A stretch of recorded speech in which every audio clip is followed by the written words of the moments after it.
Et la solution qu'on a trouvée, le compromis qu'on a négocié,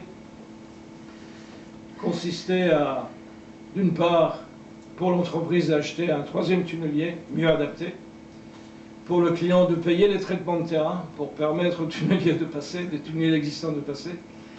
Et on a séparé une section du métro qui allait vers l'est, et on l'a confiée aux entreprises grecques sans contrainte de prix ni de délai.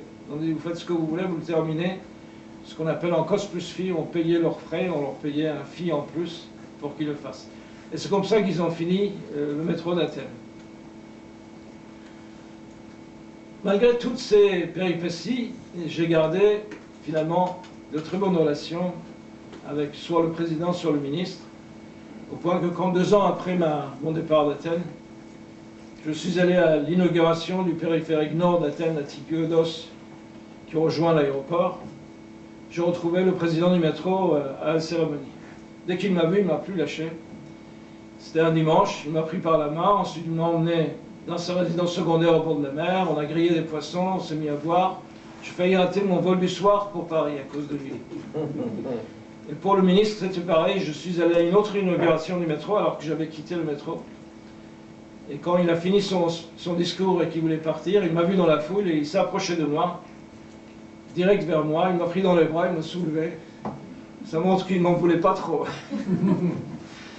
J'ai quitté le métro d'Athènes pour une histoire un petit peu obscure, si j'ai le temps, je vais en parler. J'avais négocié en 1996 un autre accord global avec le client de 270 millions de francs. Et l'accord ne posait pas de problème. Ça nécessitait la signature d'un avenant et la ratification par le board. Et à ce moment-là, à ma grande surprise, mon patron m'a demandé de rédiger un contrat avec un agent pour faciliter la signature du contrat. Bon, j'ai rédigé un contrat extrêmement contraignant pour que l'agent ne puisse jamais toucher un rond. Et je l'ai donné à mon patron. Et puis j'en ai plus entendu parler. On a signé l'avenant avec le client. Et un mois après, les gens de Siemens m'appellent d'Allemagne en disant « on ne comprend pas. Pourquoi tu as changé l'accord ?» Je dis « moi, je n'ai rien changé. » Ils m'ont envoyé par fax. Je me suis rendu compte que la date limite que j'avais laissée là-dedans, qu'on ne pouvait pas respecter, avait disparu. Et que l'argent était dû dès la signature de l'avenant qui était déjà signé. Alors, j'ai dit à Siemens « vous ne devez pas signer. » Les Siemens, pas très courageux, ils ont appelé mon patron en disant « par avis, je ne veux pas qu'on signe, on ne signe pas. » C'est comme ça que ça s'est passé. Mon patron ne m'a rien dit sur le coup, mais 6 mois après, il m'a appelé, il m'a dit il y a un poste de directeur de développement, directeur de département disponible chez Cegelec. Et le patron, le président de Cegelec, était le même ami, la même personne que j'avais rencontrée à l'hôpital, Pierre Bonafé, il veut t'embaucher. Donc je suis allé le voir, finalement. Ça ne s'est pas fait, mais j'en ai déduit que mon chef ne souhaitait pas, enfin, ne voyait pas d'un très bon œil ma présence à Athènes. Du coup, quand j'ai reçu une proposition d'Ortif pour partir en Asie, j'ai accepté et j'ai quitté le métro d'Athènes.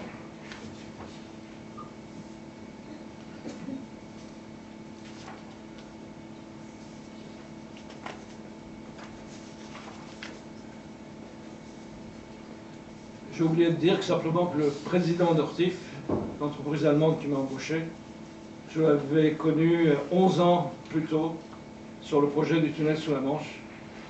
Lui était conseiller technique des banques pour la Meyer. Et ensuite il est passé chez Ortif, il est devenu président d'Ortif.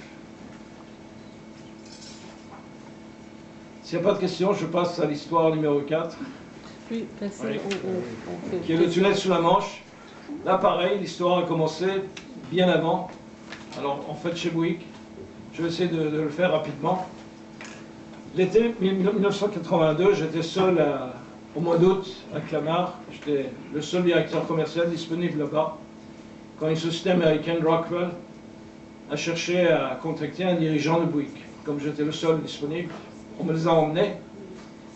Et ils m'ont expliqué qu'ils avaient un gros contrat en Arabie pour lequel ils versaient une énorme commission, mais que les règles américaines en cette matière ne leur permettaient pas de le faire. Donc ils cherchaient un associé génie civiliste. pour faire passer les commissions par l'associé génie civiliste. Alors, j'ai fait un petit calcul rapide, il fallait plus que doubler nos prix pour pouvoir payer la commission de Rockwell.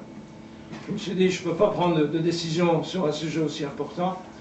J'ai cherché à savoir qui était disponible chez Bouygues, et Jean Dezelus, qui était numéro 3, qui était à l'époque en disgrâce, mais je ne le savais pas, était disponible. Donc je suis allé le voir, il m'a dit, c'est très intéressant, mais il vaut mieux en parler avec Francis Bouygues, le grand chef. Quelques jours après, on était tous les deux dans son bureau, et quand il a entendu notre histoire, il nous a fait passer vraiment un très mauvais quart d'heure, surtout à Jean Dezelus. Mais je ne savais pas qu'ils étaient en bagarre ensemble. Ça a créé une sorte de solidarité entre moi et Jean, on est devenus amis. Lui, il a finalement quitté Bouygues pour devenir président de Bory SAE, qui était la filiale de SAE.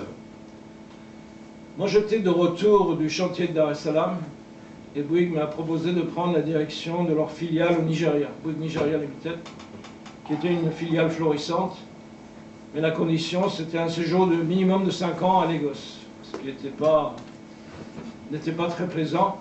Par ailleurs, chez Bouygues, on m'avait saboté un projet en Thaïlande qui m'aurait permis de m'installer en Asie. Donc j'ai appelé Jean Dezelus. Je dis, Jean, je cherche à partir.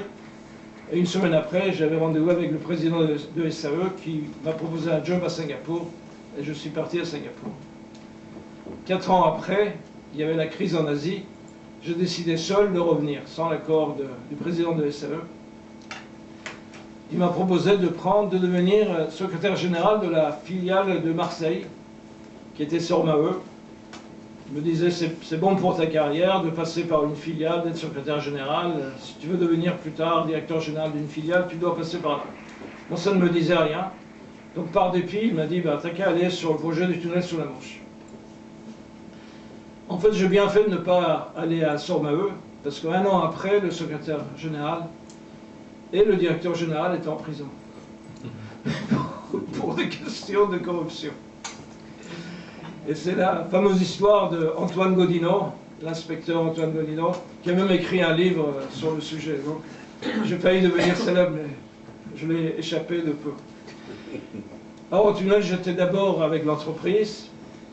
J'étais en charge des études du Terminal France, mais il ne se passait rien parce que le contrat n'était pas encore signé et les entreprises ne voulaient pas dépenser de l'argent. Je suis allé me plaindre au président de TMN, Philippe Montagnier. Il m'a dit, si tu veux travailler, tu vas à Londres, chez le client. Je suis au tunnel, je dis, je suis partant. Une semaine après, j'étais à Londres. Et donc, je visais la position de directeur de projet, qui était de gérer le contrat d'entreprise et le contrat de maîtrise d'œuvre. Et surprise, les membres, les administrateurs indépendants d'Eurotunnel ont validé ma candidature pour devenir directeur de projet d'Eurotunnel en août 86. Bon, Eurotunnel, c'est lui-même une histoire très très longue, on n'a pas le temps d'en parler. Et la première tâche que j'ai eu à faire, c'était de m'occuper de la fin du contrat, de négociation de contrat de construction. Et là, il y a une petite histoire qui était assez intéressante. Ils avaient signé le contrat, mais il y avait 110 points de désaccord à régler. Donc on a passé le mois de septembre à décembre de régler ces points. Début janvier, il en restait 17. Mon patron, le DG, m'a appelé, il m'a dit « Tu acceptes tout ce que les entreprises demandent, tu finalises le contrat, on ne peut plus attendre. » J'ai dit « Donne-moi 24 heures. » J'ai appelé les entreprises, j'ai dit « Bon, on a trop parlé, on a trop passé de temps, on va régler le sort des 17 points à pile ou face. » Alors là, panique dans la salle. Ils ont dit non, non, non, il y a des points qu'on ne peut pas lâcher, mais d'autres, on peut peut-être accepter. Je dis, écoutez, dites-moi les points que vous ne voulez pas lâcher. Donc il y en avait 10. Ils ont accepté les 7 autres et on a finalisé le contrat. Avant de quitter Eurotunnel, je voulais simplement dire que j'ai fait plusieurs contributions à ce projet. L'une, c'est la largeur des navettes qui passait de 4 mètres au départ à 4 mètres 10. Ceci pour permettre, en cas d'évacuation, aux passagers d'autocars de se mouvoir autour d'autobus. Sinon, on n'avait pas assez de place parce que les autocars ont des portes qui s'ouvrent sur le côté. Le deuxième, c'était la création d'un système de double trottoir dans le tunnel. On avait 2 types de trains qui passaient là-dedans. Il y avait les trains Eurostar qui sont beaucoup moins larges, plus bas, et les navettes qui sont beaucoup plus larges, beaucoup plus haut. On a créé 2 trottoirs, un trottoir pour chaque type de train, et qui facilitait l'évacuation des passagers en cas d'arrêt dans le tunnel. Et en plus, le trottoir bas permettait de contenir une navette qui pouvait dérailler, parce qu'il s'appuyait sur le trottoir bas. Troisième contribution, c'était l'augmentation des diamètres du tunnel, qui allait de pair avec les 2 premiers. Quatrième, ça concernait les discussions avec la commission intergouvernementale qui voulait au départ séparer les passagers des voitures, des autocars et des camions. Finalement, après des mois de discussion, ils ont accepté